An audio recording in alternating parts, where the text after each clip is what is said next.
ഇതിലേക്ക് പാമ്പിൻ ചെതുമ്പലും സവോളയും ഇട്ട് വരട്ടിയെടുക്കാം. ഞാൻ ആദ്യം തന്നെ നമ്മുടെ ബ്രെയിനിൽ മസാല തേച്ച് വെച്ചിട്ടുണ്ട്. നമ്മുടെ മസാല വെന്ത് വന്നിട്ടുണ്ട്. ഇതിലേക്ക് നമുക്ക് ഈ തലച്ചോറിടാം. തലച്ചോറെന്ന് പേര് മാത്രമേ ഉള്ളൂ ഗൈസ്, ഇതിലൊന്നും ഇല്ലായിരുന്നു.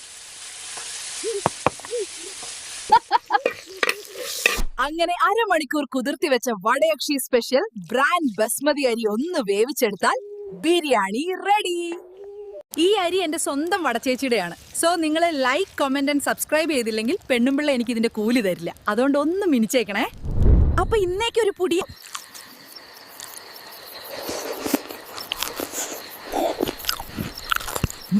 എന്റെ പുള്ളിക്കാരൻ സ്ഥലത്തില്ലാത്തോണ്ട് ഇന്ന് നമുക്ക് എന്റെ എക്സിനെ വിളിക്കാം കേട്ടോ. ഇത് നിങ്ങൾ ആരോടും പറയല് കേട്ടോ.